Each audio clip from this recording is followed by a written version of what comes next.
Alright, so that's Castorice. Insane DPS, the craziest of trailers. My girlfriend, she goes by many names. So how good is Castorice here really? How good is our goddess of death looking like? We're gonna find out.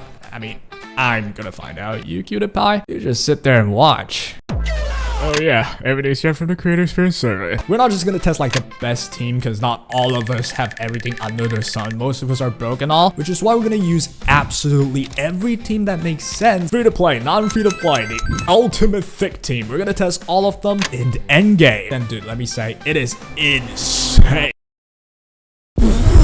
Yo, Castorice, what is that damage? She ain't even frying the enemy. She's frying my RTX 3060. My computer is lagging right now. Yeah, I mean, you just gotta bust it, no? First, however, let me break down just how you play the character. You start with the technique, summoning the dragon. Whenever it's summoned, the dragon will instantly take the turn. You spend 25% of its HP to use its skill and do AoE damage. Use it 4 times in a row and you'll do the most damage, and the dragon dies since, well, the HP is depleted. Then you need your allies to take damage. As they do, you gain charge for Castorice here. As it reaches 100% charge, Castorice gets the ult and summon the dragon again. And then spam its skill 4 times, it dies, repeat the cycle. A pretty easy way to use her, honestly. Note that another way to gain Castorice's charge is by healing your team. A limited portion gets turned into the charge, which makes HP change the main theme of Castorice. Here we announce the team. Coming as the best team, it features Tribbie, RMC, and Gallagher. Tribbie gains more HP via her talent based on the team's total health, which just means she's a bigger punching bag for Castorice to gain her charge, getting her follow-up attacks, while Gallagher plants the Basoda debuff. You gain a huge heal, and that's a lot more charge for Castorice as well. The second team we'll be testing is the same team, except Mydei is there instead of Tribbie. This is actually the joint best team, where under some circumstances you would prefer this team over the other. For instance, getting extra Mydei as another source of damage just means you get to wipe off respawning mobs faster, for instance in Pure Fiction. Because think about Castorice as more of like a nuclear bomb. She does burst and nuke damage instead of a barrage of constant damage, right? Not to mention Castorice decreases HP for the whole team, which Mydei will take advantage of by turning the damage taken into his own charge. It's a beautiful synergy. And now for the broke people, it is the completely free team featuring Pela instead of Mydei. The reason? Well, Pela is free, and in fact all 3 Castorice's allies in this team are all free, including their Lightcones as well, or at least they are very attainable. I'll show you all the builds at the end of the video as well. Now let's just bring her to fight this guy in MOC 12. Yeah, this might be the most nightmarish boss in ever. Alright, so we're going with her technique. Instantly Q in Tribbie Salt, obviously for the buffs. The first thing you'll notice are the insane amount of buffs that the dragon already has. Not to mention, it kinda has 34k HP.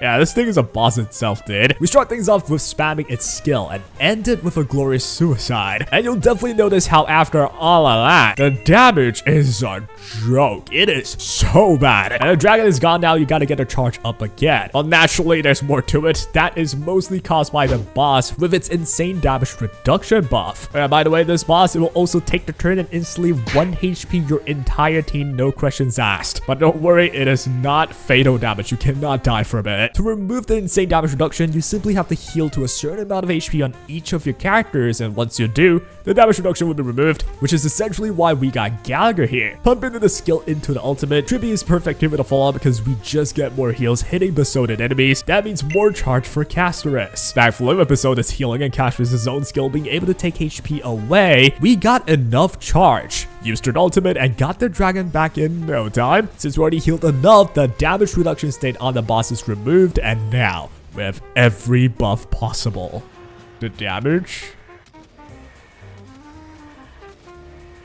Oh, that makes me excited and moist right now. Once the nuclear bomb is down, the dragon is dead as mentioned, and it's time for us to recharge Castorice again. This team is awesome for it since we get a bunch of heals via Basoda and Tribbie's AoE to boot. In no time, we got our dragon again, and here we get to spin on a 5% HP enemy, which is actually where you want to use basic attack on the dragon instead of its skill here. The point being, you don't have to spam your skill every time. This is one of those times you could just use basic and end the boss. And now, coming into phase 2, Castorice actually gets her turn here, which she got to use her skill while her dragon is alive. If this happens, it turns the skill into this AoE slash, which is basically kind of just the same skill, but it does a bit more damage and it's AoE. Nothing too crazy. But yo, let's take a look at her buffs though. Damn! I can't even break down the amount of damage buffs she has. We're talking about 60% from a talent, 10% team-wide damage buff from just having the memo sprite, 30% each time the dragon does its skill, 20% all-time respan from the territory effect. It is just absurd. After that, the boss does the non-fatal 1 HP move. We already have our dragon up, so nothing really happens here. Dragon starts spitting and 1.6 million. The run ended as a 1 cycle clear.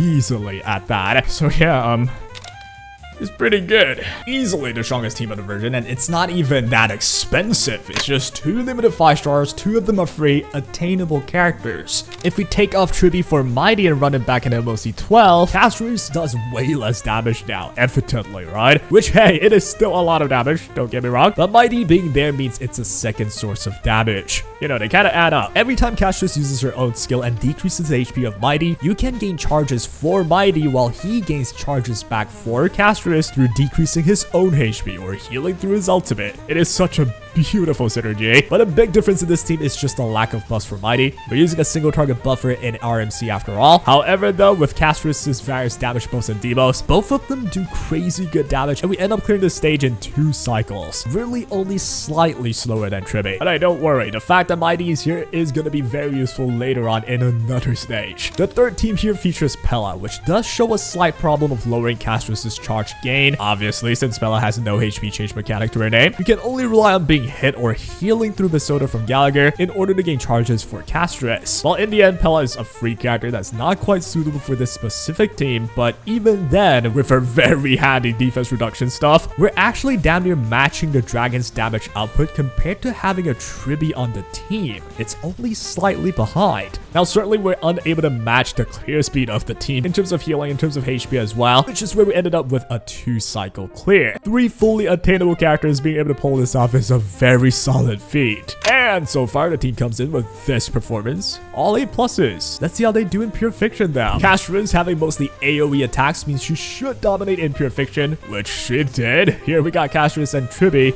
versus Pure Fiction 4. You understand how she plays now, so there's really not too much to mention. You get to enjoy the like insane numbers on screen though. Castorice gets the dragon, you nuke the wave, you regain the dragon via healing or getting hit. The grid buff gets you free turn. You get the dragon even easier, 40k points for this node, easily. Check out what happens when you have like the grid buff and 10 enemies. Oh my god, this is about to be insane.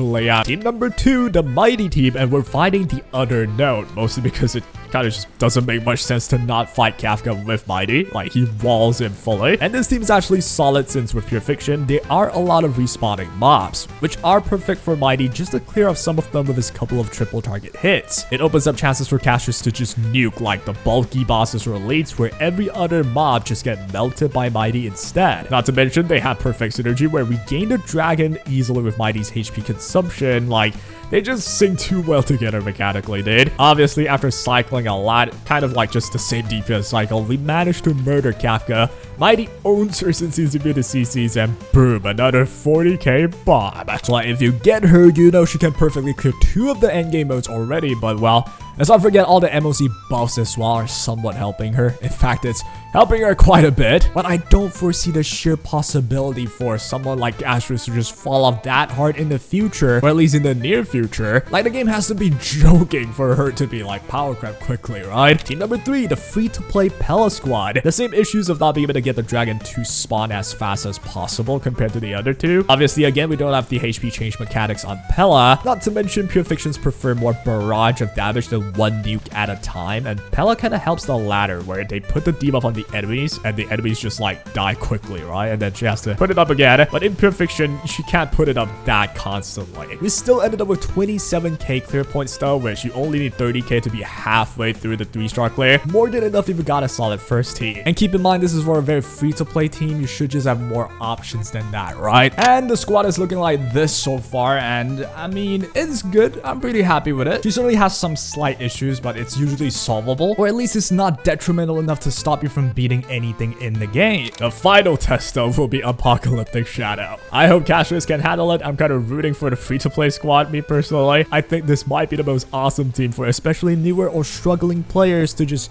instantly clear a lot of stuff that's potentially impossible before. But yeah, let's just take a look. First team, we got Tribbie. The boss is the blue bug, which is actually somewhat worrisome. You see, this bug can CC one of your unit and have all of its bugs attack that one person. Like, chances are you're gonna lose someone if that happens, which did happen to RMC here, but hey, it ain't enough, chief. Well, even if it were enough, we would have just gotten Castorice's exclusive ability to activate the Moon Cocoon, which basically revives us once per battle and will be relatively safe still. But well, since we don't need that, Dragon Nuclear Bomb time, 2.3 million damage, and 5 minutes 40 seconds later, you get yourself a 3.6k point run. 3.3k is the halfway point for a full 3-star clear, so we will take that gladly. It's way past passing grade. In number 2, we got Mydei, and it's actually better in this case solely because we got Mydei ignoring CC from the boss. And if you can do that, you kind of just insta-win. It wasn't even a challenge. Plus, well, Mydei himself can probably solo the whole thing. Like, I'm not even joking. So I'll just skip to the end. It's a 3.5k point clear, only slightly slower than the Tribbie run, and the main contributor is just the lack of CC on this Mydei team that made the run quite smooth. It does give this team the edge since this team is like the most safe team of all. Mydei does not die, and we're immune to CC as well. So in this case, I would rather this team than the team of Tribbie. It's just to show you which team to choose under what scenarios and how they are better or worse with each of them, right? And moving on with team number 3 here, we got the Pela squad, and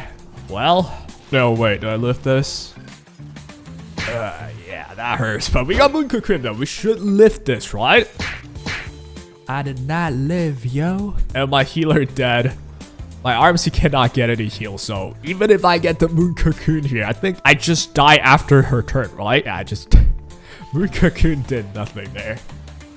Dang it. Well, unfortunately, it's relatively easy to die with this setup, mostly again because we didn't get Castorice's charge fast enough and failed to weakness break the boss, or at least kill the mobs fast enough to break the boss that way. We got close enough though, I mean. I'm pretty sure with luckier enemy targeting, we would have survived that last bit and clear it just enough for 3.3k points. I would go farm the run out, but bro, it's 5 AM. I cannot be bothered to keep going, but trust me, it's possible. In the meantime, here are all the stats. And yeah, hey, at least we know Castorice can beat everything with a solid team. It doesn't even have to be like a full golden NBA squad. RMC and Castorice is the main engine with either Tribbie or Mydei as your options. Even if you don't have them, good old Pela can still clear everything acceptably decent. Maybe you gotta refresh your run a couple of times sometimes, but at least you will likely have a win con. We did manage to use the global passive thing, which it is actually a relief for me to know it's not that big of a deal. But overall, what are we thinking? Is Castorice a W character? Is she worth it? I think yeah. I think yeah, she's quite worth it. Like, she's pretty dang good. Want to check out a worth it video though? I got you. Like this one. Check it out. And yeah, please. And thanks.